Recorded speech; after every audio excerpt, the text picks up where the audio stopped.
Worldwide, we're looking at approximately 350 million people with diabetes. There's no question that we're in the midst of a diabetes epidemic. Right now, 1 in 3 Medicare dollars is spent in the care of people with diabetes. 1 in 10 total healthcare dollars is spent on people with diabetes. There's no question that this is a major problem. What in particular is the correlation with the diet and diabetes? I'm not going to get into that. Into diet? No.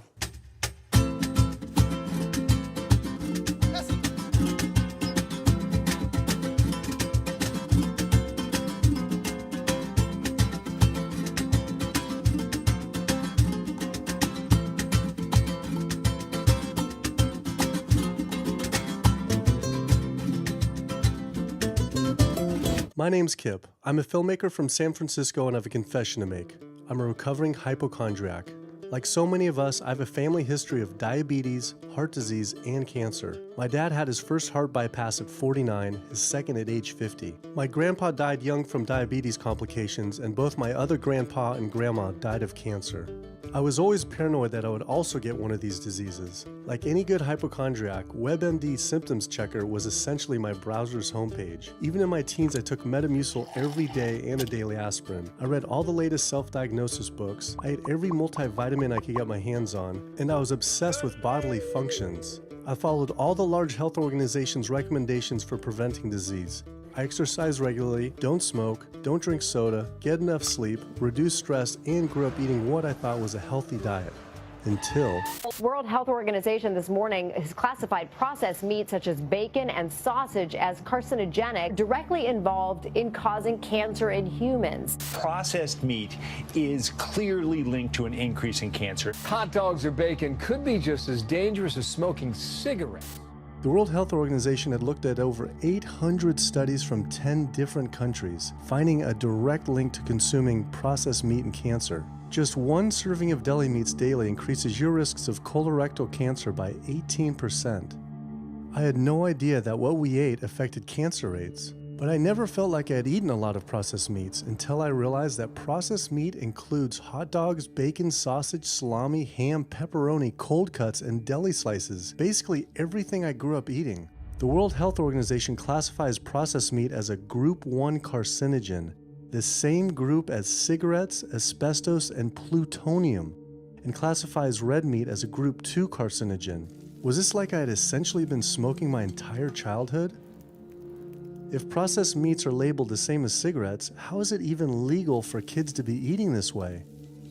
I thought this was new information, but many of these studies had been around for 50 years. I couldn't believe I'd been eating processed meats virtually my entire life and was just now finding out how dangerous they are. Why hadn't I been hearing about it from the American Cancer Society, the largest cancer group in the nation? When I went on their website, I was shocked to see that none of this information was featured on their homepage. But even more shocking, on their Eat Healthy page, they actually encouraged eating Group 1 carcinogenic foods like processed turkey and canned meats. This is after the World Health Organization reviewed over 800 studies definitively linking processed meat to cancer. Thank you for calling your American Cancer Society. My name is Sam. I'm a cancer information specialist. How may I help you today? Hi, I was calling because I was wondering why you all recommend people to eat processed meat on your website, which the World Health Organization has classified as a Group 1 carcinogen, which is in the same class as tobacco smoking, asbestos, and plutonium. This would be like a lung association having a how to roll your own cigarette section on their website. It's kind of the same thing. But let me just place you on a brief hold because He wasn't able to answer my questions and said someone would get back with me. I had always been concerned about cancer because both my grandma and grandpa died of cancer. I wondered if things would have been different had they known the link between diet and this terrible disease. In the US, 1 out of every 4 deaths is from cancer. Oh, sweet. American Cancer Society rep confirmed an interview this week. So we just went in for the interview with the American Cancer Society rep, and the security guard said there's no interview scheduled. So I went into my phone, and it turns out last night, after I told her that the interview is going to be about the correlation between diet and cancer, she said she could no longer do the interview. After repeated emails asking why she was declining my interview to simply talk about diet and cancer, she stopped responding altogether. Why would an American Cancer Society rep not want to talk about this? I was, however, able to connect with a growing movement of doctors who are willing to talk about the link between the standard American diet and disease. And it goes beyond just cancer. I took my old trusty van, Super Blue, once again out on the road. 2/3 of adults are now overweight or obese, and we have an epidemic cascade of debilitating disease that's overcoming the country. There's no way we can sustain the current style of care with the epidemic that we're creating with our diet and lifestyle choices. The diabetes, the arthritis, the heart disease, the dementia, the obesity, the cancers are affecting about 70% of deaths. All the data is that those 70% of deaths and morbidity are largely lifestyle related and preventable. Most kids by age 10 in the US already have fatty streaks in their arteries, the first stage of atherosclerosis leading to heart attacks, strokes. Here in American medicine, we operate from the disease model. We are in the business of treating sick people. We are not in the business of trying to prevent people from becoming sick. When you look at chronic disease risk, all the things that we walk around worrying about, actually dietary choices trump smoking when it comes to those risks. If I could deliver one message to the researchers who are looking for the cause of diabetes and the cause of clogged arteries and the cause of high blood pressure and the cause of obesity, I would tell them the answer's in 3 words. It's the food. It's what Americans are eating. Today, with 2/3 of Americans being overweight, clearly there's a food issue. In the next 25 years, 1 out of every 3 Americans will have diabetes. My name's Michael Abdallah. I'm from Atlanta, Georgia, and unfortunately I was diagnosed about 10 years ago with diabetes, and 8 years ago I had 2 stents put in. I don't know where to go, I don't know what to do. You're just like out of options and you don't know what to do. You're taking medicine, you listen to this doctor, and the cardiologist says take this, and the endocrinologist says take that. Then your general practitioner doctor says you don't know what's going on here. And it's a real challenging thing, and it's something that you don't want to get. You just don't want to get it. Government and media almost exclusively blame lack of exercise and sugary foods as a cause of diabetes. But I wanted to talk with an actual expert on the role of diet and diabetes. I went to speak with premier physician, diabetes expert, and researcher, Dr. Neil Barnard. What role does sugar play in causing diabetes? It drives me crazy. Diabetes is not and never was caused by eating a high carbohydrate diet, and it's not caused by eating sugar. The cause of diabetes is a diet that builds up the amount of fat into the blood. I'm talking about a typical meat-based, animal-based diet. You can look into the muscle cells of the human body and you find that they're building up tiny particles of fat that's causing insulin resistance. What that means is the sugar that is naturally from the foods that you're eating can't get into the cells where it belongs. It builds up in the blood, and that's diabetes. I had never heard that meat was associated with causing diabetes. We had always been told that sugar or obesity caused it. Renowned weight loss bariatric surgeon Dr. Garth Davis, though, agreed. Everyone thinks that you get diabetic because of carbs. They did a huge study in that EPIC study, 500,000 people. Carbs consumption was inversely related with diabetes. In other words, the more carbs someone ate, the less diabetes they had. But meat was strongly correlated. Get that aha moment. The starches, the carbs are good for you.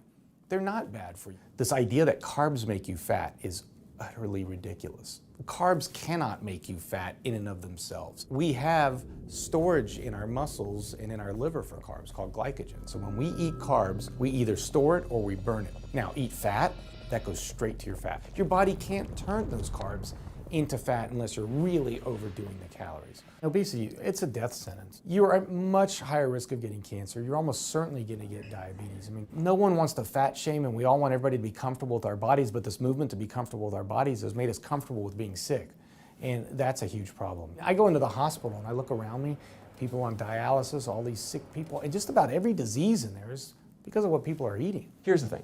If I eat a sugary cookie, The sugar lures you in like the Trojan horse, but waiting inside that cookie is a huge load of butter or shortening, and that's what fattens you up, and that's the part that leads to the diabetes. It's the fatty foods, not really so much the sugar. It's not that sugar is good for you. There's no nutrients in it. It's excess calories. But when you eat sugar, you don't get inflammation right away. When you eat sugar, you're not getting plaques forming in your vessels. When you're eating sugar, your body's going to store most of it as glycogen or burn it as calories.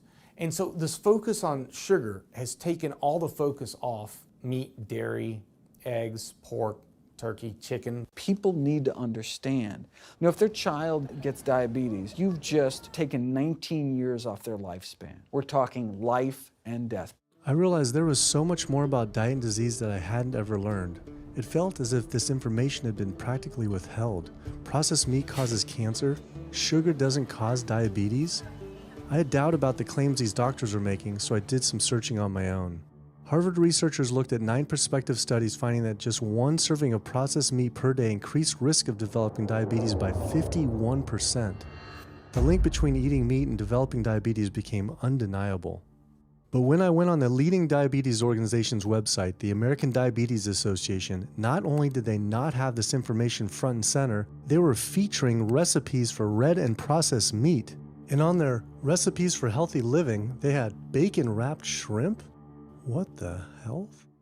All right, send an email to American Diabetes Association, see if they'll get back to us.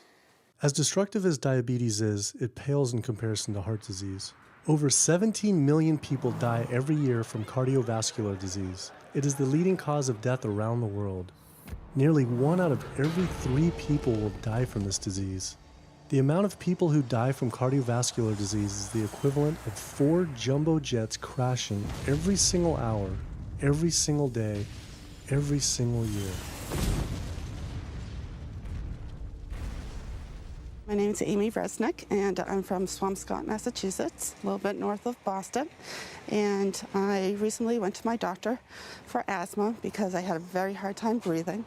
And while there, she did some blood work, and one of the tests was C-reactive protein, and on a scale there was a scale of 1 to 3, 1 being low for cardiac event, 3 being high for cardiac event, and my number was 10.82. What does that mean? That means I am on the road for a heart attack, and she said probably within the next 30 days. 30 days? 30 days, if I'm going the way I was going. I take this for my heart arrhythmia, take this for pain, oxycodone for pain, and lorazepam for stress, cyclobenzaprine for a muscle relaxer. Also take Topamax and Prozac. And I also use a CPAP machine to help me breathe. And my asthma has been so bad this past year, I use it during the day as well to get some air. I am tired when I wake up. I'm tired during the day. I take a nap. I'm still tired. I can't breathe. And I know I need to make a change for my health, or else I'm not going to be here for my family. When we speak of heart disease, I would say the role of alcohol is pretty small. The role of sugar is very small too. Smoking is big, but the good news is that most people have quit or never did smoke. The problem with animal-based diet, its contribution to heart disease is huge and it is pervasive.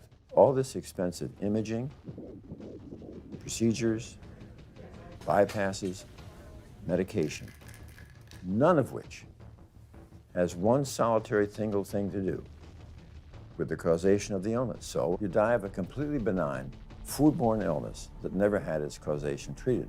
When we eat these kind of dead meat bacteria toxins, within minutes, you get this burst of inflammation within your system such that you basically paralyze your arteries. You get this stiffening of the arteries, their inability to relax normally in half. So it's not like decades down the road eating unhealthy, there'll be some damage. No, we're talking damage right then and there within minutes of it going into our mouth. Many people are given the diagnosis of Alzheimer's disease when it's not true Alzheimer's at all. The vast majority of people suffer dementia due to their tiny blood vessels in their brain clogging up up and their nerve cells being shortchanged of oxygenated blood. And guess where that blood vessel dementia comes from? Those little tiny arteries are clogging up from that steady stream of fat, cholesterol, etc. It's really quite clear from the standpoint of cancer and the standpoint of cardiovascular disease that animal protein plays an enormous role.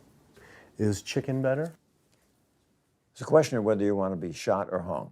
The flesh food that I would eliminate from the American diet would be poultry, would be turkey and chicken. A brilliant advertising campaign has convinced people that, oh, it's white meat, it's healthier. The leading source of sodium in the American diet for adult is chicken. It can be labeled all natural chicken, but be injected with the salt water, having up to 800 milligrams of sodium. Heterocyclic amines are clear-cut carcinogens, and they can form in any kind of meat as it's heated, as it's cooked.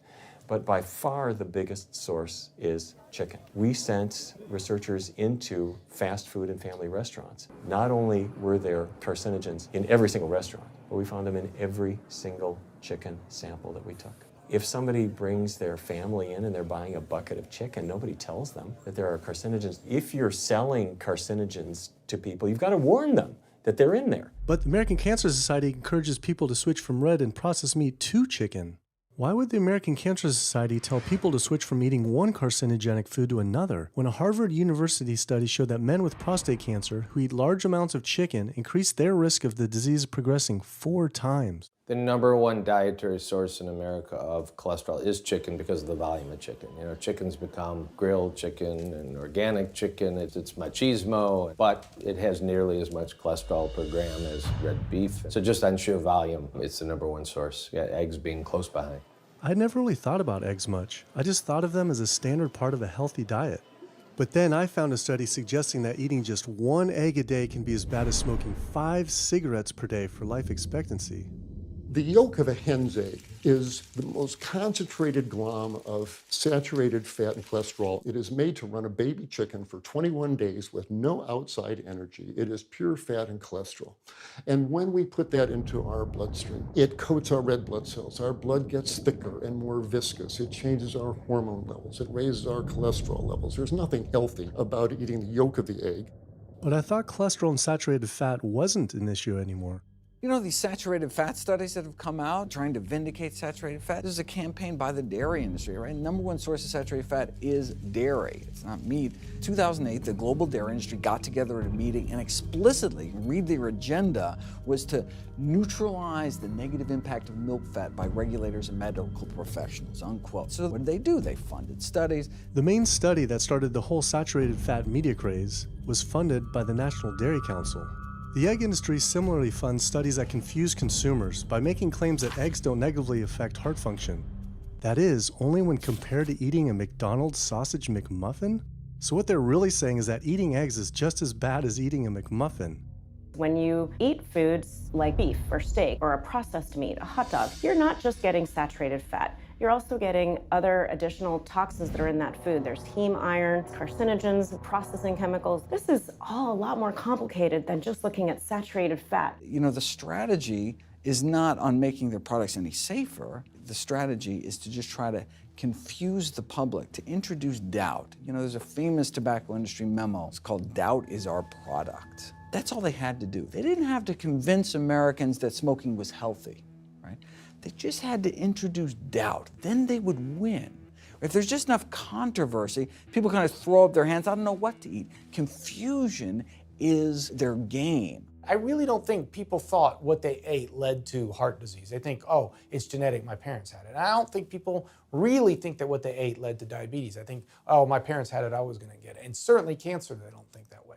People have bad lifestyles that they've inherited environmentally. They've been exposed to a certain way of eating and living that they've carried on into their adulthood, passed on to their children. That is why they go on to develop the same diseases that their parents and grandparents may have had before them. But it is not inevitable. Even if you have a genetic predisposition, doesn't mean it's going to necessarily manifest. And what determines whether it manifests or not may be those epigenetic variables, the things that you can control, the environmental factors, the dietary factors, the lifestyle factors. So we can actually change the expression of genes, tumor-suppressing genes, tumor-activating genes, by what we eat, what we put into our body. So, you know, even if you've been dealt a bad genetic deck, you can still reshuffle it with diet.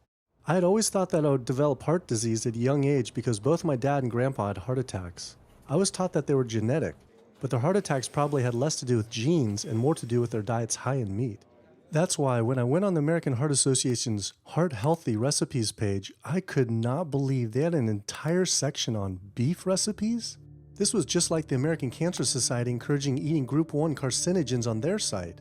Meatloaf, pork loin, steak on your recipe list? Are you kidding me? It's like this menu is trying to give people heart attacks. At your website, we noticed Heart Healthy Recipes, and we were kind of bewildered by why there's a bunch of recipes on, a whole section on beef recipes, and there's also a section on egg recipes when there's such a strong link between beef, red meat, and heart disease.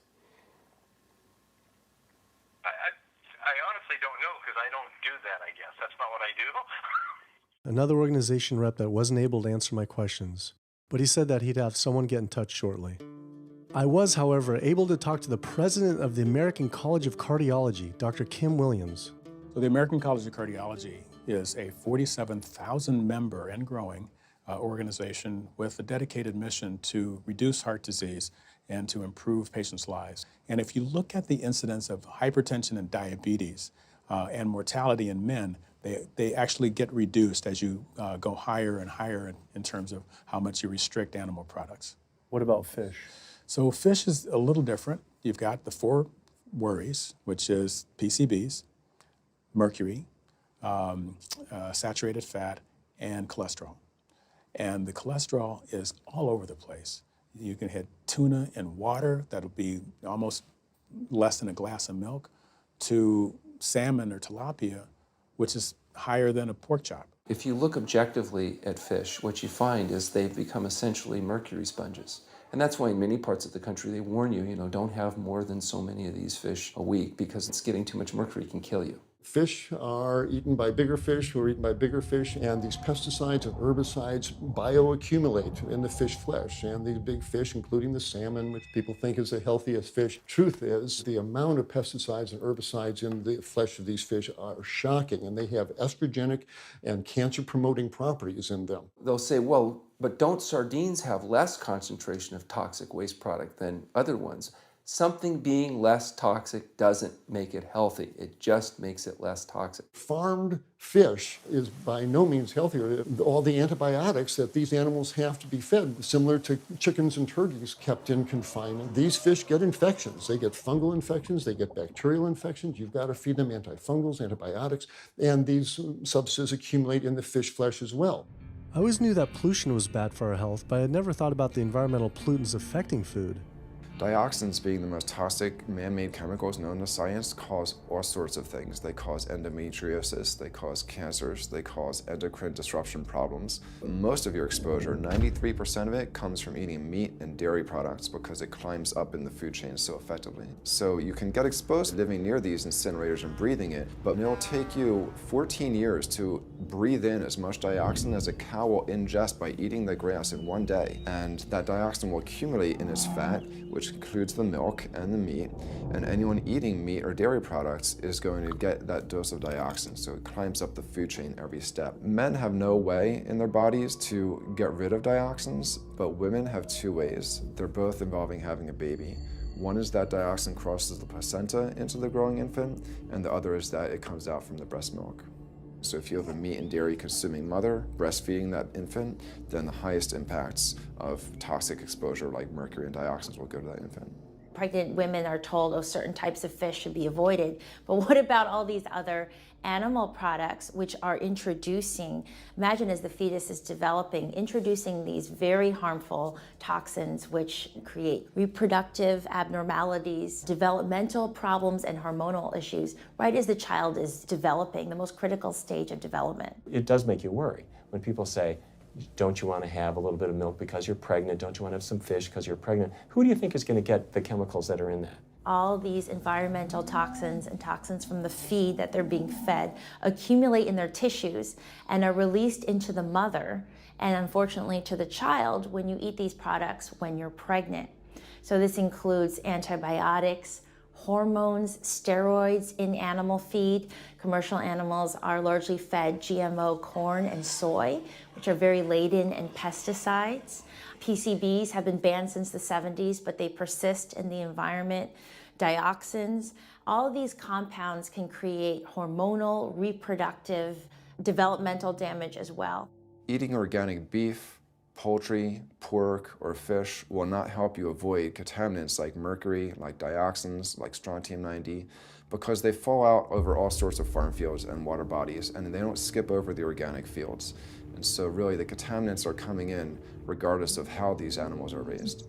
I had always been concerned about the possible health impacts of GMOs, but then found out that most of the world's GMO crops are actually consumed by livestock, with dairy cows consuming the most per animal. This fact, with everything I'd learned about bioaccumulation, made dairy terrifying, especially considering how much cheese I ate in my life. Cheese is an amazing product when you think about it. It's probably one of the single best foods at compromising health that you're going to actually feed to people. Think about it. You've got an animal product, so you've got all the issues of biological concentration. You have a highly processed food product, and not only does it have naturally a lot of saturated fat, but you put a lot of salt into it. There's a strong link between dairy foods and autoimmune diseases, and so that can show itself up as excessive production of mucus and exacerbation of asthma in kids who are prone to that, and even adults. And also there's an association between dairy foods and multiple sclerosis and type 1 diabetes, which is an autoimmune disease, and other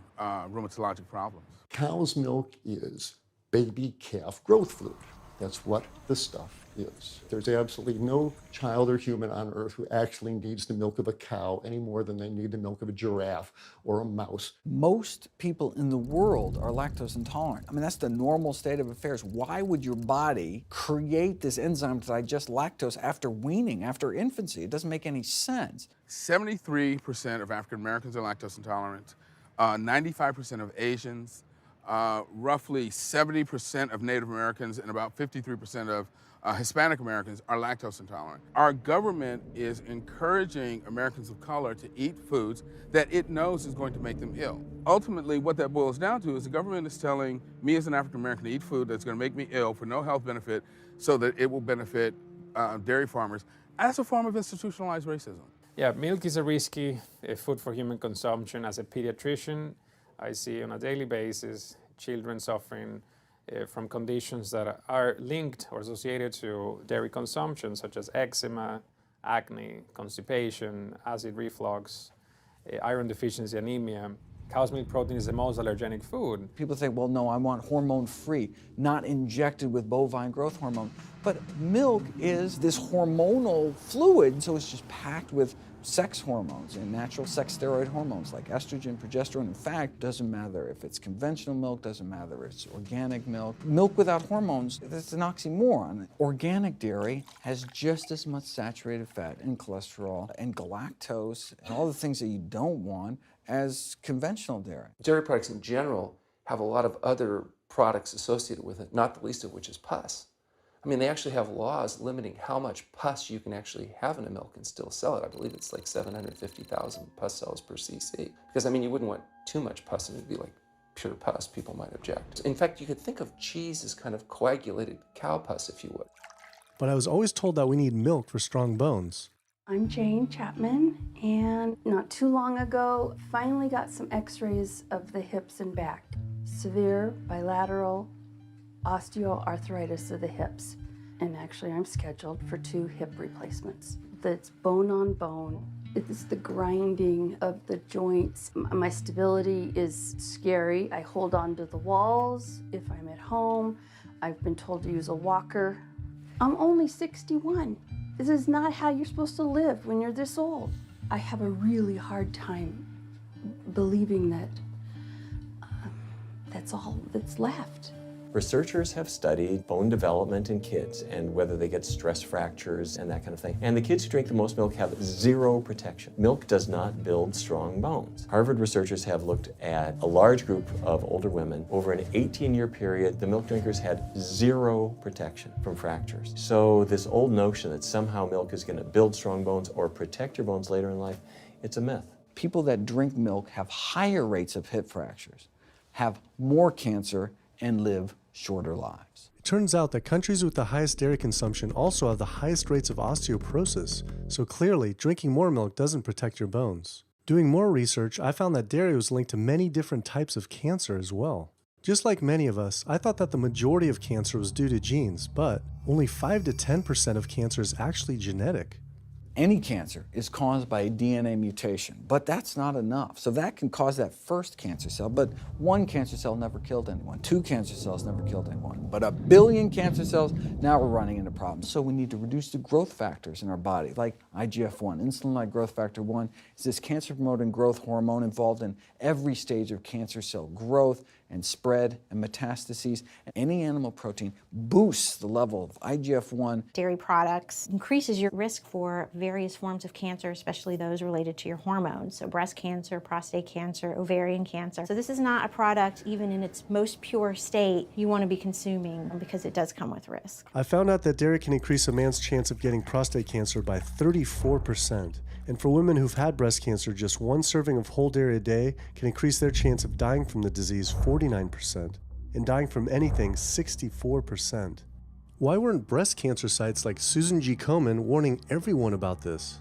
For calling Susan G. Komen, this is Jocelyn. How may I help you? Okay, so we're wondering why you don't have a huge warning about the dangers of consuming dairy on your website when there's a direct link to breast cancer. There was a study published in the Journal of the National Cancer Institute that found out women consuming dairy who has had breast cancer increases their risk of dying of breast cancer 49%. I was wondering why it's not on your website. We cannot answer these types of questions. Once again, another health organization rep saying someone else would have to answer my question. Rather than risk being stood up again, I went straight to the local Susan G. Komen chapter to see if they would answer my questions.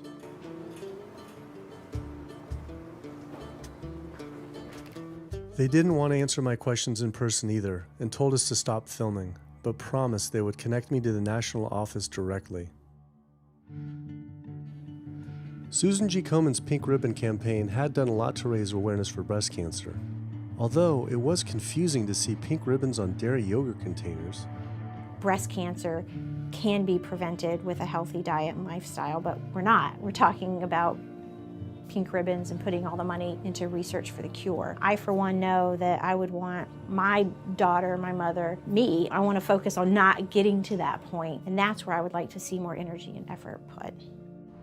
I had been a hardcore cheeseaholic virtually my entire life, despite the risks, but like so many others, I seem to have been addicted to it. It turns out that the casein protein, that's the main protein in dairy products, and particularly in cheese, it breaks apart in the human digestion to create what are called casomorphins, casein-derived morphine-like compounds that go to the brain, and they attach to the very same receptor that heroin attaches to. Don't get me wrong, they're not as strong as that, but they are strong enough to make you come back again and again and again, despite the fact that you're gaining weight, you're more unhealthy than you've ever been, but that cheese just calls out to people. Casomorphin may play a role in SIDS, and sudden infant death syndrome, may play a role in autism. This is one of the reasons why we don't want infants drinking milk from cows. Human breast milk has 2.7 grams of casein per liter, compared to 26 grams per liter for cow's milk. That's practically 10 times more. No wonder it's so addictive. This talk about addiction made me think about all the drugs animals are fed. I went to the headquarters of the Center for Food and Safety, the nation's leading FDA government watchdog group, to see how concerned we need to be about drugs in our food. So that we know of, there are at least 450 different drugs that are administered to animals, either alone or in combination. These drugs are given to animals for a variety of reasons, very, very few of which are actually beneficial to consumer health. We've got drug companies that work real hard to make sure they can sell lots of drugs to people raising cows, pigs, and chickens. The pharmaceutical industry sells 80% of all the antibiotics that it makes in the United States to animal agriculture. Antibiotic residues are found in meat, other antimicrobials are found in meat, there has been ractopamine found in meat, there's been hormones found in meat. So right there you're talking about 4 different drugs. It could be, in the same piece of meat. The pharmaceutical company is supposed to show the safety of animal drugs. They're not really testing to see what the impacts of these drugs are on humans. They're really looking to see what the impacts of these drugs are on animals. When we try to get information on some of the health studies and the environmental studies from federal agencies, we get back page after page of blacked out information because the company claimed confidential business information. Consumers have no idea what is in the products that they consume. So how sick something makes me and how bad it pollutes the environment is a secret for a company. In the animal agriculture industry, as in the tobacco industry, these companies really have a vested interest in making sure that the public doesn't have information about their effects and what risks are really posed to consuming them. Have this system where animals are living in their own waste, they're living next to animals that are sick or even dead, and they're stuck in cages with these animals. The bacteria tends to spread, so that the pathogens that are being created in these filthy conditions are breeding resistance to antibiotics, and the public are becoming exposed to those. We already have people dying from salmonella and other things that you eat. We're having about 3,000 people die every year in the United States. That's more than the number of people that were killed in 9/11 in the Twin Towers in New York. If we had some terrorist organization killing 3,000 people a year, we would be all over it. The antibiotic-resistant bacteria deaths that we have, on top of that, you get 20,000 people dying a year. That's 7 9/11s every year. Can you imagine if that many people were being killed by some terrorist group in the United States every year? We would find them. You know, the World Health Organization has said we're nearing a post-antibiotic era in medicine. You'll be at risk in minor surgeries to have a fatal infection. You'll be at risk going to the dentist if you have a tooth extracted. Or it'll be like Civil War medicine. You get an infection in your leg and you cut your leg off. So you have this very dangerous situation. By crowding these animals in, they become a perfect engine for generating a new flu virus that can come out into the community. If you lived near a swine spray field, not even the CAFO, but the waste disposal field, you were 3 times more likely to have a MRSA infection. You can't see how it impacts the average person's life in Duplin County, North Carolina, and not be a little upset about it. From an environmental standpoint, from a community standpoint, from all other aspects, North Carolina, we're in a state of emergency. We've already had bouts of swine flu, or H1N1 as they prefer to refer to it. That particular swine flu incident was originated on a farm here in North Carolina. There's approximately the same number of hogs in North Carolina as there are people. Between 8 to 10 times the amount of feces is produced by a hog, an adult hog, as compared to an adult human. 10 million pigs in North Carolina produce the waste equal to 100 million humans. This is the equivalent of the entire U.S. eastern seaboard flushing their toilets into North Carolina. But there is no waste treatment. The pigs' waste falls through slats in the floors of the sheds they are forced to live in. It is then pumped into giant waste pits, which leach into rivers and streams, and is pumped out unfiltered onto fields, further polluting the environment and neighboring health. When you go back and you look at where these hog facilities are located, there's a disproportionate number of them that are located near communities of color, low-income communities. It is definitely a human rights issue. My sister, she have asthma, and you know, her brother, he have asthma. He's 3, and we don't know what she might have. I have asthma, I have sinus, I have sarcoidosis, that's the bacteria, and I have a pacemaker, which is 6 sinus syndrome. But you know, mostly everybody in this neighborhood got asthma or either cancer. My neighbor there died from cancer probably just last year. My nephew down the street, he's got cancer. He's in terminal cancer, stage 4. Not a smoker, not a drinker. And it's not in his lungs. It's in his lymph nodes. But see, if you live here and saw the way they do, you wouldn't eat no pork. Well, I don't eat bacon because I know where it comes from. When they die, they go into a box and they decompose because they swell especially from the heat. A truck come and pick them up, take them to the processing plant in Rose Hill, ground them up into feed, and feed it back to the hogs. If I come out this door, if he's spraying there, it's gonna come in my face. It hit you right in the face. It smells like something that you have never smelled before. It smells worse than a dead body. It's the family graveyard. I have my grandmother out there, my sisters, my brothers. When we go to the funeral, he used to spray. During the funeral? During the funeral, yes, during the funeral. Yeah, he spray. And when the people come, everybody be closing their nose up, saying how it stink. They can want to have a cookout on Sunday, he'll spray.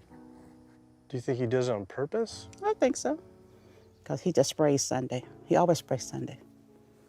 And in most of these area, hog houses and turkey house is in the black area or the Hispanic area. It's either or. Do you think it's also a civil rights issue?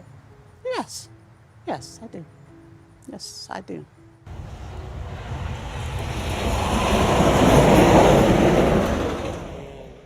There have been times in the past that I have gotten ready on the Sunday, gotten ready to go to church and come out, and the smell was so strong that I had to go back and regroup because it got in my clothes and I just couldn't go to church smelling like hogs, you know. I just couldn't do it. So I don't think the government cares. They care more about corporation than do people, individuals. And they're going to keep on, they're going to put more chickens in this state. This is the feast season. You're in capital of the world right here in North Carolina. My state, look, there's a blue line stream right here come into my property almost, and the Contentney Creek right here. I've seen that blue line stream now filled with feces and urine from that hog pen, and they can say, well, we feed the world. They're not interested in feeding the world. They're interested in making money. You take the money away from them, they'll let the folks starve. Because if you want to feed the world, you can feed the world with more corn, using corn and wheat and stuff like that, and you can meat. Meat is a luxury item. When we're doing things that hurt other people, we're wrong. But a lot of good people will sit there and eat bacon knowing that it's causing someone else to be very unhappy. I woke up the next morning to find the Burden River had experienced another massive fish kill from the pollution running off hog farms. Tens of thousands of fish were washing up on shore. All this talk about health, I realized that I was only focused on personal health. But health started to mean so much more to me. It was about health of my family and our communities. I couldn't under good conscience support an industry that I knew was harming others. Pollution from animal agriculture isn't just an issue in North Carolina, though. Raising animals for food produces more greenhouse gases than the entire transportation sector. It is a leading cause of rainforest destruction, species extinction, ocean dead zones, and freshwater consumption.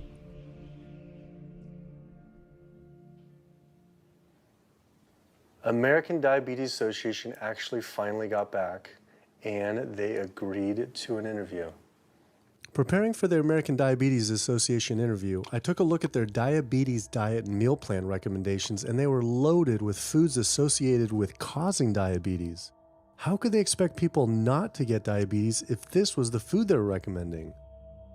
And then, I saw multiple peer-reviewed studies published on the National Institute of Health website showing that a low-fat, plant-based diet was more than twice as powerful at controlling and even reversing diabetes than the ADA recommended diet that included meat and dairy.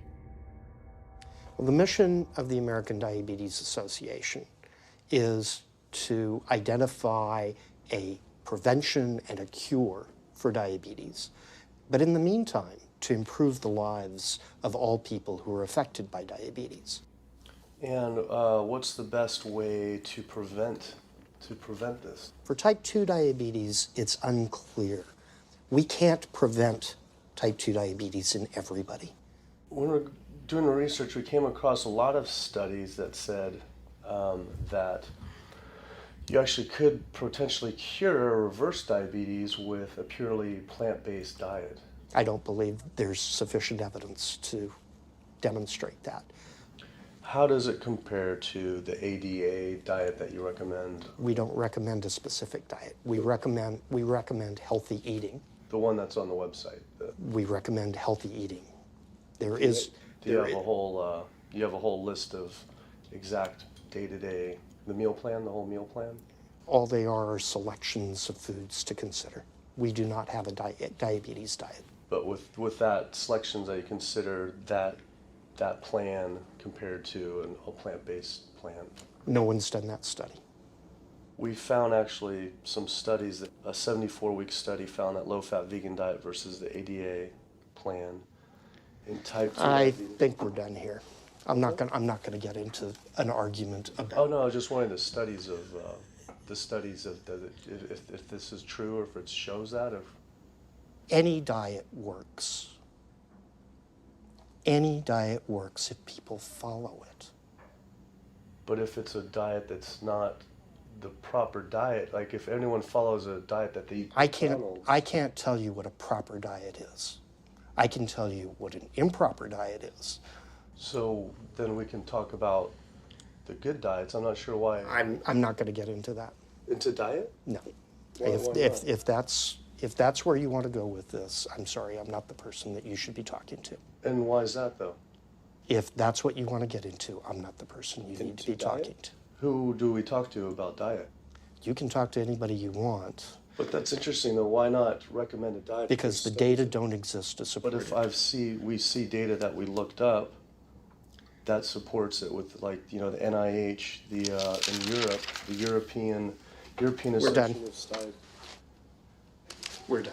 I'm sorry. I'm not going to get into that argument with you. No, it's not an argument. I'm not going to get into the argument. Why is it an argument? It's just talking about in European study of diabetes and other places that have studies, why... There are lots of studies. Why is it even an argument? There are lots of studies in the literature, many of which have never been replicated or, frankly, are wrong. That's why we do peer review, okay? The European Association of Study of Diabetes has been peer reviewed? Or I don't know what study you're referring to, and in the absence of being able to see that study, I'm not going to comment. I could show it to you. I'm sorry, I don't have the time for that. I just don't understand why it's an argument, though. Okay.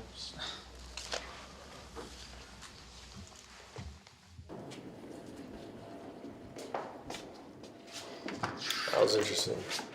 What he wanted to talk about was people living longer with diabetes.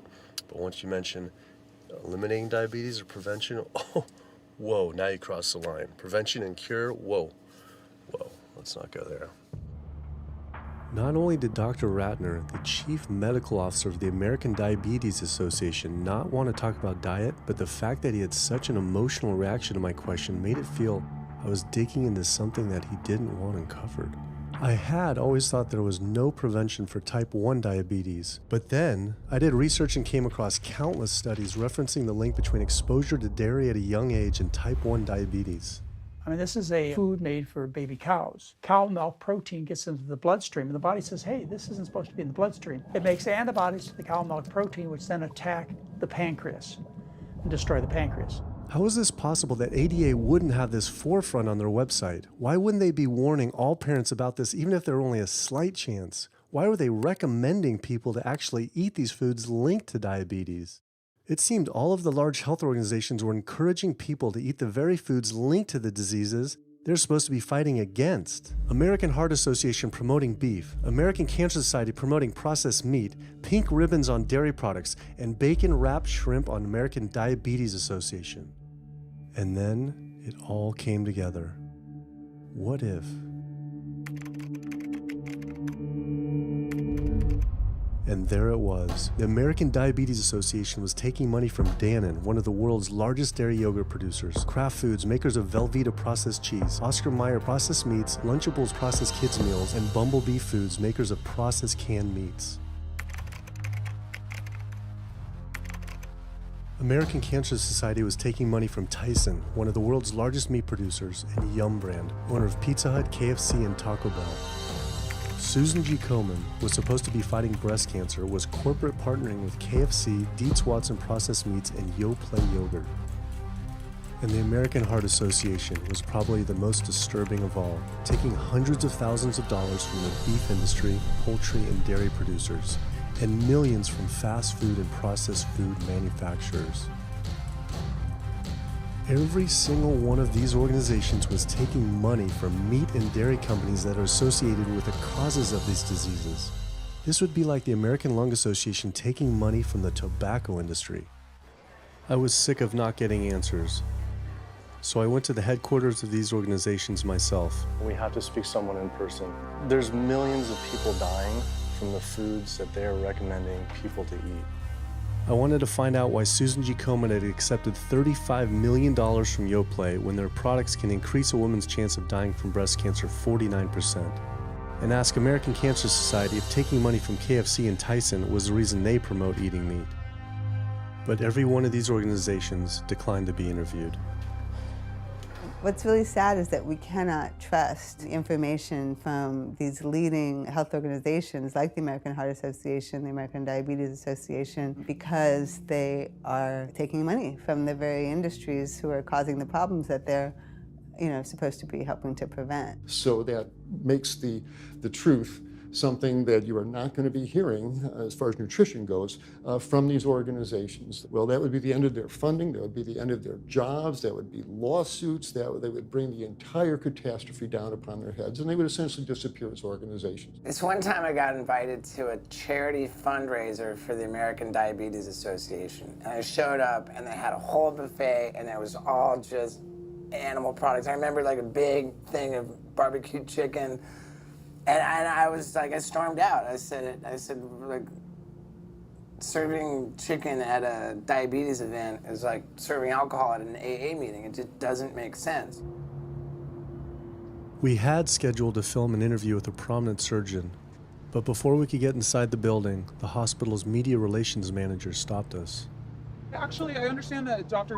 said that you could film here today, but unfortunately that's not going to be able to happen. I know that he advocates for patients changing their diets, but the hospital makes money off these surgeries, and the reality is he does too.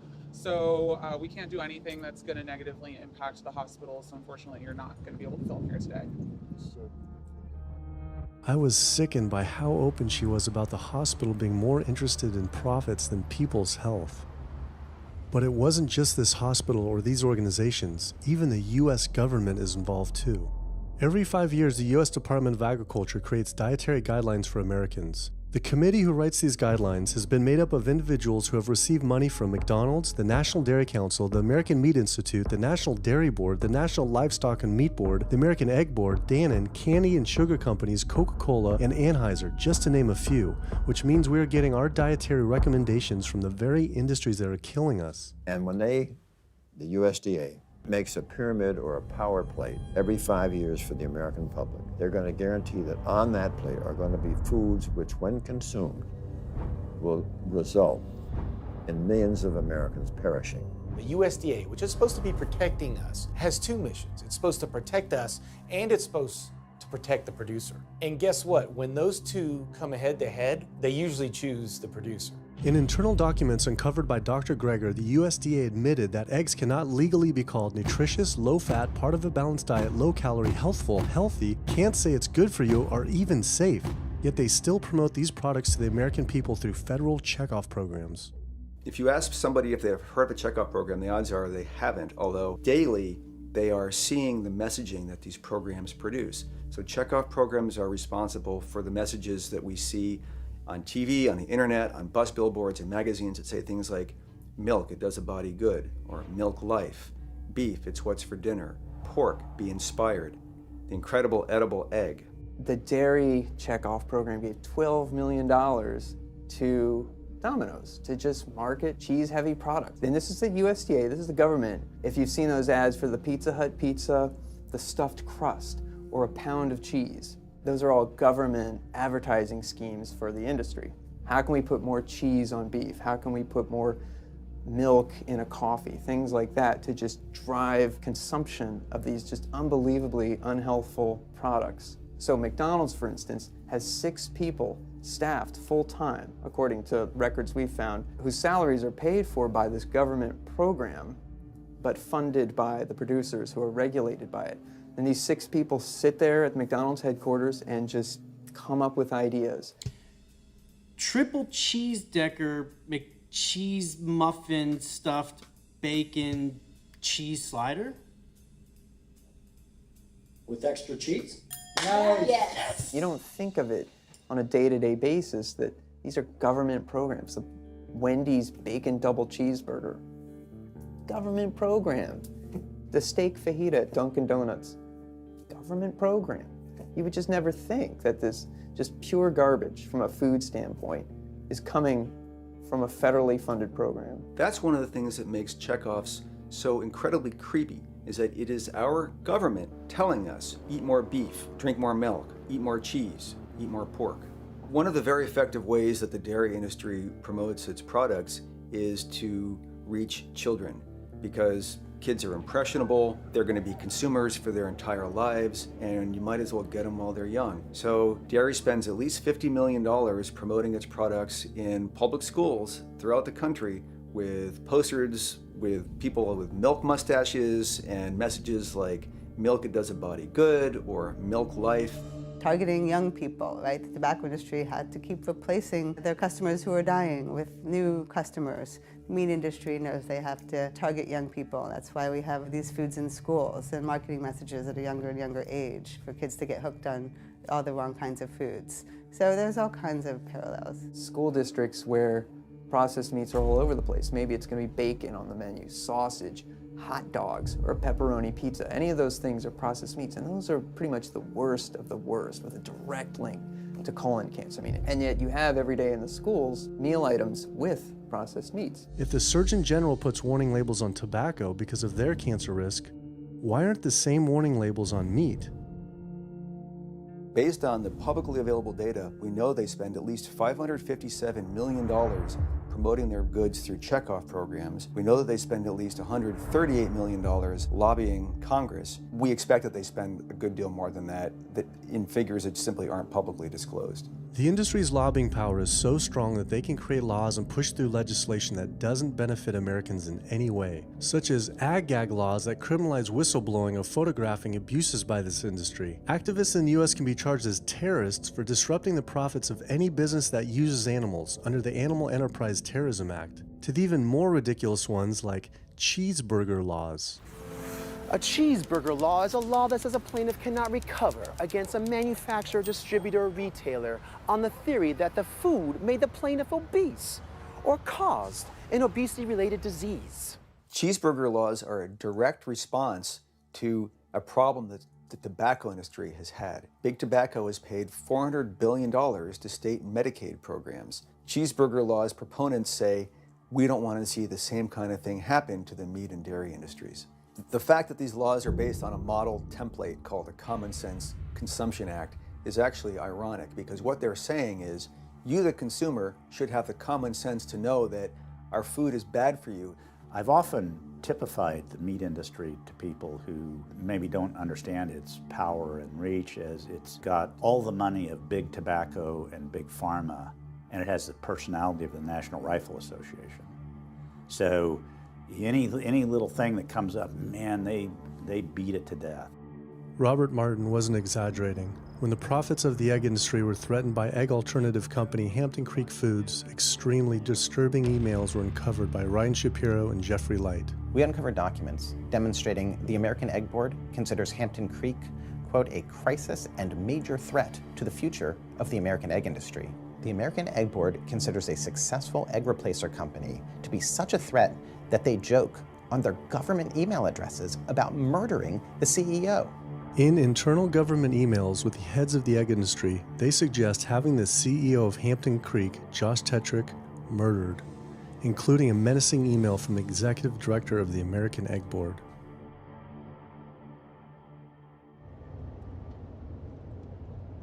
The meat producers don't have to pay for the heart disease or the environmental destruction or any of the other externalities, as economists call them, that their products cause. You know, then there's the whole pharmaceutical aspect of it, and the fact that there's a very strong pharmaceutical industry and lobby that has a huge stake in preserving the status quo. And these chronic diseases, these are the cash cows of the pharmaceutical industry. You have a $5 billion stent industry. Do they ever want to see that go away? We've got a $35 billion statin drug industry. Do they ever want to see that go away? I'm talking about the pharmaceutical industry effectively controls what doctors are told. Most research isn't put into prevention, it's put into the medication that we might use for that particular disease.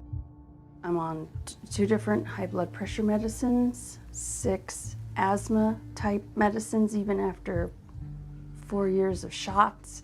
And then another medicine to help take care of side effects from some of those medicines. I'm on high-level antidepressants, a couple of different pain meds for my back and hips. I'm taking about 16 drugs, not counting the insulin in the morning. I take insulin morning, insulin night, 32 to 34 units of insulin. Lantus to be exact. Some of these meds are for diabetes. This is for peeing. I have to use this for my prostate, and then I have to use this for the heart, and I have to use this for blood pressure. And it's just on and on and on and on. The doctors are telling me this is what I've got to do for my whole life, and it's frustrating, and it's very stressful, and I don't know how long my liver's going to last taking all this stuff. Under conventional medical treatment, whether it be for autoimmune disease or even conditions like high blood pressure or diabetes, you're told that you have to take drugs. And not just for a week or a month or a year. You're told you have to take drugs forever. You're guaranteed that if you follow your doctor's advice, you'll be sick forever. You'll never get well. That's the guarantee. Because the strategies are all about manipulating the symptoms, not dealing with the underlying cause. You come in with that diagnosis, you get a bunch of pills that have nothing to do with the disease causation, or you get these procedures that have nothing to do with disease causation. It's a deception to say this pill will help you unclog your arteries, this one will save you from a stroke. No, it doesn't. The people who take the statins, etc., they still get their heart attacks, they still get their strokes. This does not reverse disease. This does not make plaques smaller. This is a fraud of massive proportions. In the US, treating chronic disease such as heart disease, cancer, and diabetes is a $1.5 trillion industry. That's the GDP equivalent of the 10th richest country in the world. I went back and dug deeper into the health organization's funding, and there it was again. These organizations were accepting millions of dollars from pharmaceutical companies that are making billions of dollars from the very same diseases these health groups are supposedly trying to end. It seemed like a major conflict of interest, unless ending these diseases isn't really the goal. The pharmaceutical industry spends more money on lobbying than any other single industry. Just like animal agriculture, they are so powerful they write their own laws that have had activists imprisoned to silence them. Government's in bed with anyone that gives them the most money, which is the pharmaceutical industry, which is the animal ag industries. Like, they are pumping the government full of money and resources, and in return the government's giving them what they want: subsidies, imprisoning activists that go against them. And I think it's quite telling that these industries are working so hard and spending so much money to criminalize people for simply taking a picture, for simply recording what's going on inside of these facilities and making it known to the public. They're behind walls, they're underground, they're in these secret facilities that no one knows about. But if they did, they would be shocked and outraged. And I think people would not want to think that their pharmaceuticals, that their food are coming from these places. And that's why I think the ag laws are what they are, is because they are trying to silence people into not speaking out and not showing the truth.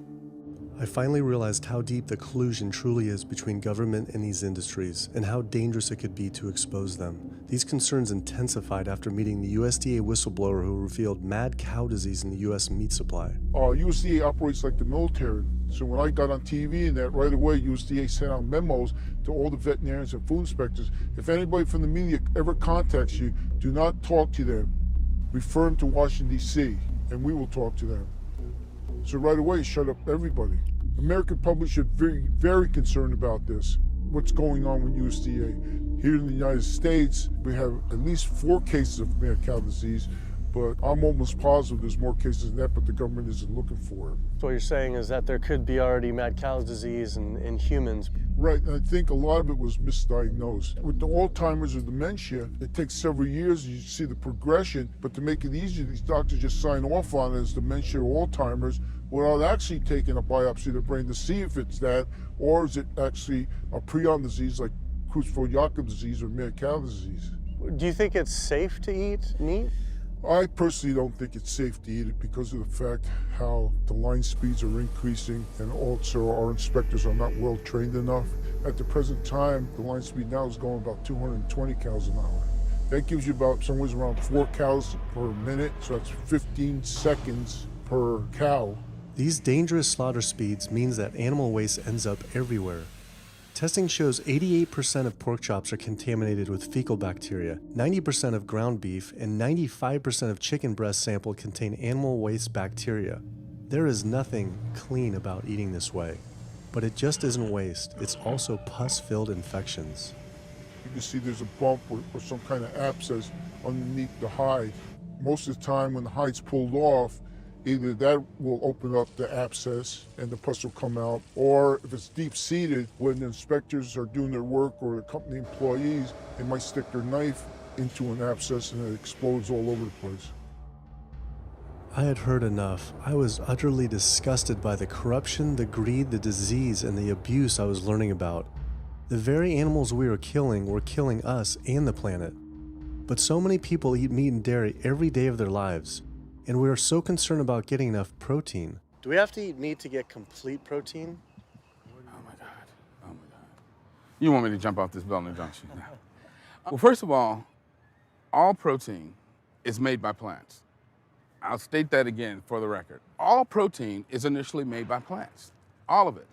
And it is not necessary to eat animal tissue in order to get protein. Only plants have the ability to actually take nitrogen from the air, break those molecules apart, and incorporate that nitrogen into amino acids and then make protein. Any protein you get from an animal is simply recycled plant protein.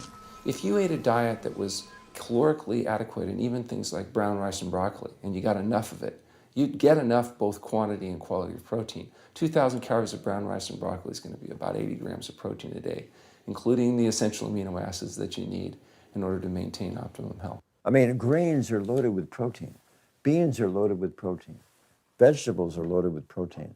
You really want to get your protein from plants because plant proteins have a much more beneficial effect on our physiology. The funny thing about protein is most Americans get about twice the amount they need. Most Americans get less than half the amount of fiber they need. But the conversation tends to always be about protein. So in my mind, it's just this magical marketing campaign that protein has taken on over the decades. The question is not where do you get your protein, it's where do you get your fiber? I have never in my professional career seen a protein deficiency. I've never seen someone come in eating normal amounts of calories and they're protein deficient. You just don't see that. So human milk has the lowest protein content ever in any species ever tested. I mean, that's the fluid that's been designed by evolution over millions of years. And that's just like the perfect food for human babies, right? Perfect food, lowest protein content any other mammal. And so it gives a sense of kind of protein requirements for food. Anything. So look, then rat milk, ape milk, donkey milk, any milk has ever been tested. And you hear this a lot in bodybuilders. They're like, well, I need, chicken, or I need fish to be, to be strong, to build muscle tissue. That is utter nonsense. The largest, strongest terrestrial animals on the planet are all herbivores. The biggest, strongest animals are all herbivores. When we bring in people and they're on meaty diets and we transition them to a plant-based diet, we always track what they're eating. Their vitamin intake goes up. Their nutrition overall goes up, dramatically better. And these same people might worry in advance, will I get the nutrition that I need on a plant-based diet? The fact is, you're not getting the nutrition you need on a meat-based diet, and you're going to get dramatically better nutrition on a plant-based diet. For an average-sized guy like myself, I need about 56 grams of protein a day. That's optimum. Probably I really need 30 to 40 grams a day. Diets that are really high in these protein create diabetes, create heart disease, create cancer, create the diseases that I'm treating on a daily basis. But this is the opposite of what all the high-protein diet fads say. The food you eat determines the bacteria that live in your gut. Well, you eat animal flesh every day. You are summoning up bacteria that eat carnitine. And those bacteria will turn that carnitine into a molecule called trimethylamine. Your liver then turns that into trimethylamine oxide. That's a molecule from hell. That molecule drives cholesterol into the artery walls. And the people who are consuming this flesh-based diet are contributing to plaque building up. They may lose weight on this diet, and that's good. But what's happening inside your arteries, paleo friends? What's happening is that plaque is building up, and these are the folks who drop dead at the gym at 39. Boy, he was lean and he looked really good. But where is that cholesterol going? It's going into your artery walls. So I believe these paleo folks are setting themselves up for an epidemic of clogged arteries, colon cancers, autoimmune diseases. This is not a healthy diet. We are not carnivorous apes. Humans' closest living relatives are chimps, who get 97% of their calories from plants and the remaining 3% mostly from insects. Comparing the anatomy of true omnivores like bears, who eat both meat and plants, to frugivores like primates, who eat almost exclusively plants, the differences are pretty clear. Frugivore teeth have flat molars for chewing plants, where omnivore teeth are serrated for stabbing and tearing flesh. Frugivore jaws can move forward and back and side to side. Omnivore jaws cannot. Omnivores have much stronger stomach acid for digesting meat compared to less acidic stomach acid of frugivores. The intestines of frugivores is 9 times their body length compared to 3 times for omnivores. This is because meat will putrefy in the gut unless it is moved through quickly. If humans were indeed true omnivores, we would need to change our physiology and appearance quite a lot. But we fit every requirement of a frugivore.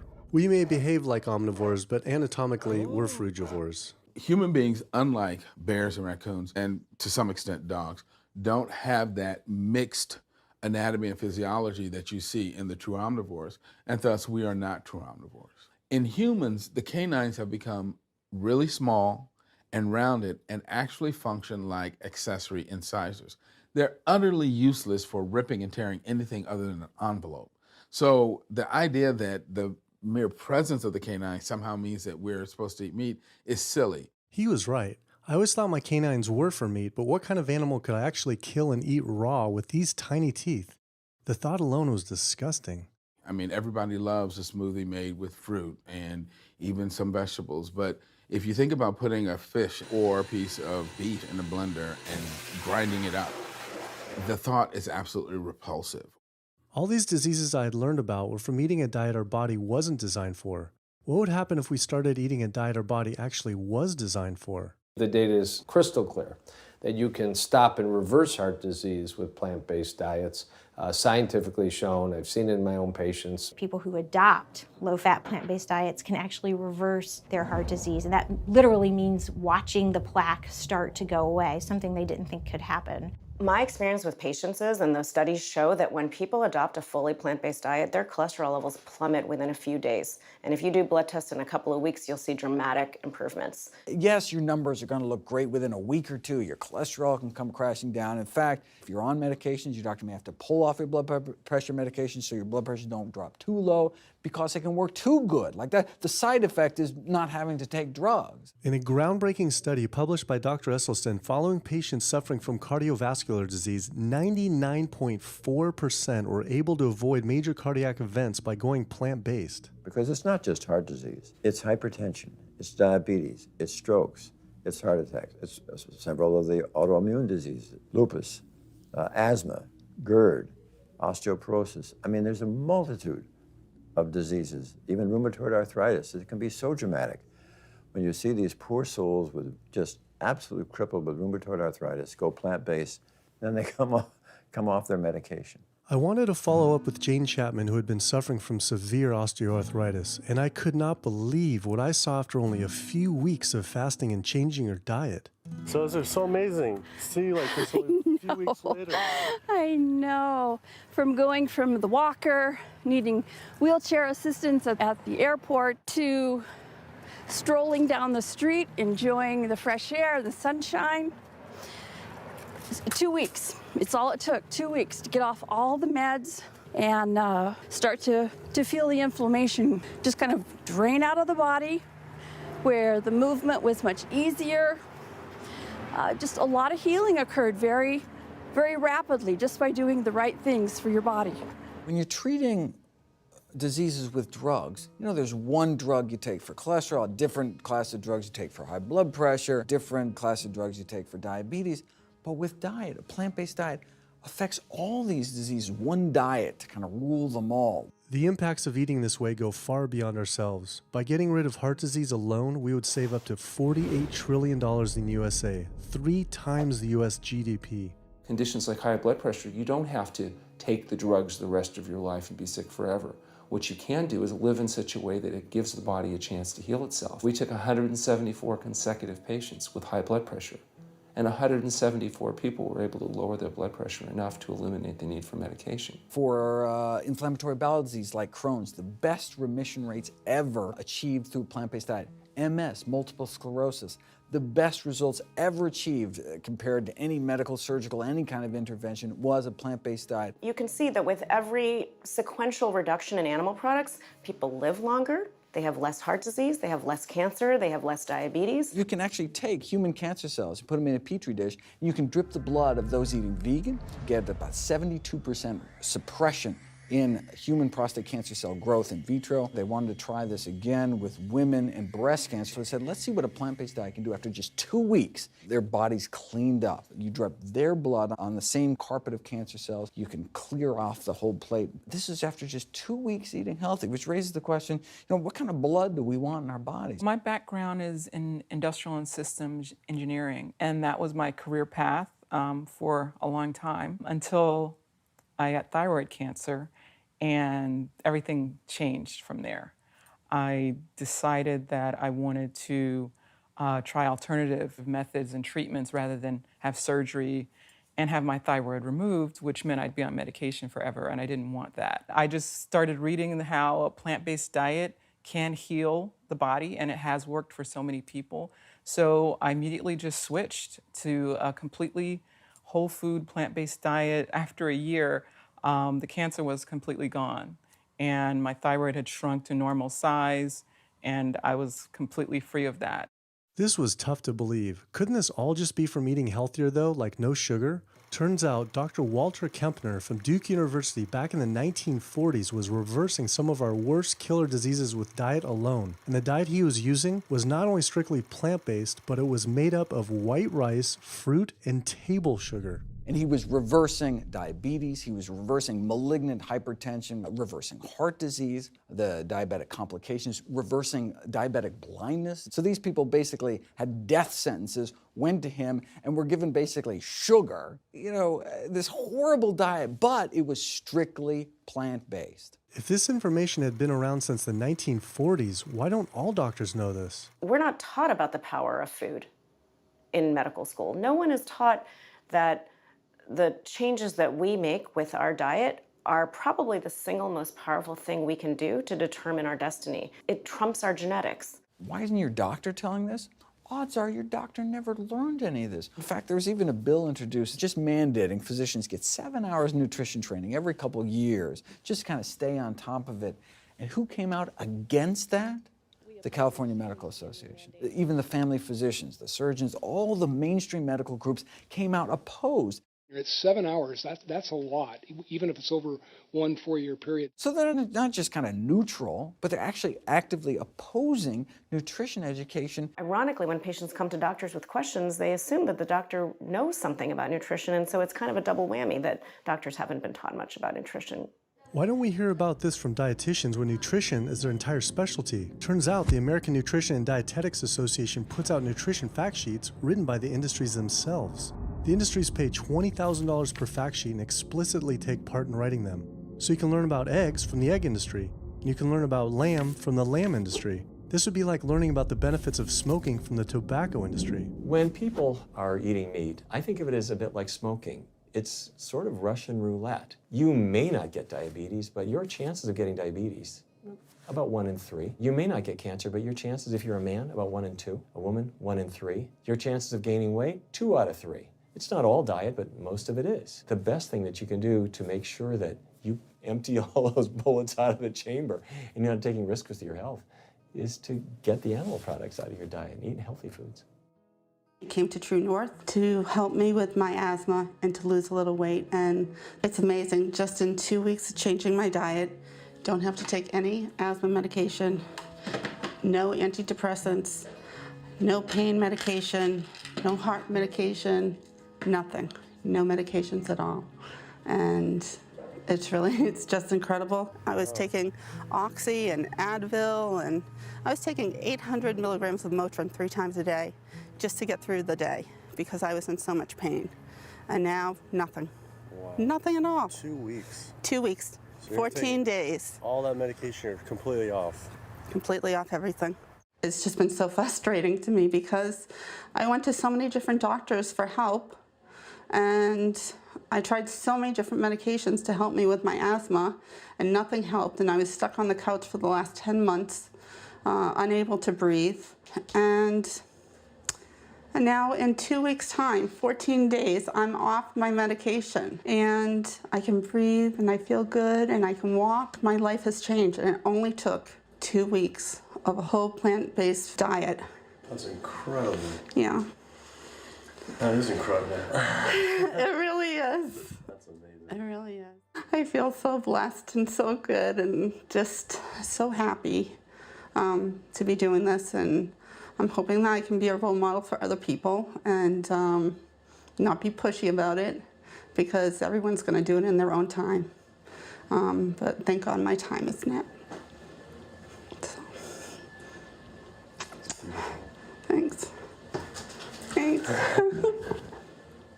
As powerful as Amy's story was, I knew for some, eating 100% plant-based would still seem extreme. I think there's this sense that everything's okay in moderation, right? But we haven't seen that moderation works. There really isn't a study that shows that by eating meat and eggs in moderation, you can actually turn your heart disease around and get better. But I know people who've given up meat and they felt sick. Yeah, it's unlikely that anybody's symptoms are caused by a dead, decaying flesh deficiency. The lack of highly processed animal food products in the diet is not going to be associated with the causal factor about why they're sick. There is going to be a reason why they're not feeling well, but that's not going to be one of them. So I've had people go vegan and they come back to me and they're like, I'm hypothyroid and my doctor says I'm hypothyroid because plant-based diet makes you hypothyroid. I'm like, so what does your doctor tell all his meat eaters that are hypothyroid? What's an animal flesh or dairy that you can't get in plant-based? Cholesterol, heterocyclic amines, E. coli. You know, if you think about it, there is nothing in an animal-based diet that you can't get in healthier form somewhere else. The only other vitamin is vitamin B12. It's not made by plants, not made by animals either, made by little microbes that blanket the earth. So because the way we live in our sanitized world, unless you're eating bacteria-contaminated foods, we need to get a source of B12 from somewhere. And so the healthiest, cheapest, safest source is to get a vitamin B12 fortified food or vitamin B12 supplement, not to get it from meat and dairy. What about people who say they have to eat meat for their blood type or their genes? I mean, it's just like I need meat because I'm a Capricorn, or I need meat because I have an A+ blood. I mean, it's like, what do you say? No one has to eat meat. I mean, there's no vitamin, mineral, nutrient that you can't get from non-animal sources. Valentine's Day, I decided to go vegan and give up all meat, which was never in my thoughts in a million years, but I've heard so much success from people that are vegan. And so I gave up all animal products whatsoever. I've lost 29 pounds. I've been able to cut my meds in half. I've been able to cut my insulin in half. And now I'm going for the moon. I'm going to cut it all out. In the last 6 weeks, we've just had 3 grandchildren. And my ugly face is going to be around to see them graduate from high school and college. I'm going to be here. My mission is to let everybody know you do not have to suffer from diabetes and cancer and heart disease because someone in your family had it or because the doctors are telling you this is what's going to happen. You can take charge of your health and have a positive outcome just like I did. The reason I'm so committed to this is, my grandmother had diabetes, and I didn't know what I know now about healing the body. And if I did, I feel like she could have lived at least a few years longer. And so it's in her honor that I do what I do, because I could save someone else's grandmother, aunt, uncle, father from that,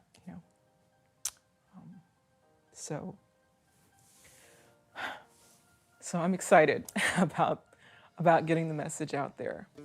There's a common belief that eating plant-based is expensive. Not at all. It can be done in a very inexpensive way where you buy foods that are in season and you shop in the bulk bins, and that saves a lot of money. You can eliminate a lot of your expenses on your grocery bill by not buying meat and dairy because those things are expensive. Our meal plan for a family of 4 is $25 per person in the family. 2064 is your total. 2064, whoa. That's for an entire week of food. Really? An exploding movement of elite athletes are utilizing vegan diets to heal injuries, speed recovery times, and enhance their performance. Before I was vegan, I was only bench pressing 315 like 5 times. Then after going vegan, I was doing 400, 425, 465, and I was like, oh my God, this is amazing. I'm vegan and I'm bench pressing 465 pounds. This is ridiculous. And as soon as I went vegan, tendinitis started disappearing. My strength in my right arm started coming back. High blood pressure was going down. You can't be strong and be dying on the inside. That's not strong. That's weak. That's really weak because you look big and strong on the outside. Yeah, big man. No, but your heart's crying for help on the inside. You're dying. I'm a professional parkour athlete, a two-time world freerunning champion, and more recently I got into Ninja Warrior where I'm captain of Team Europe as we won USA versus the world. For something like Ninja Warrior and parkour specifically, you really need to have a good strength to body weight ratio. So I was carrying mass that I really didn't need. And when I went vegan, I lost 15, 20 pounds. I was more agile, I was more efficient, more stamina in my body. Just that extra bit of pop that I didn't have before, it just gave me that extra strength.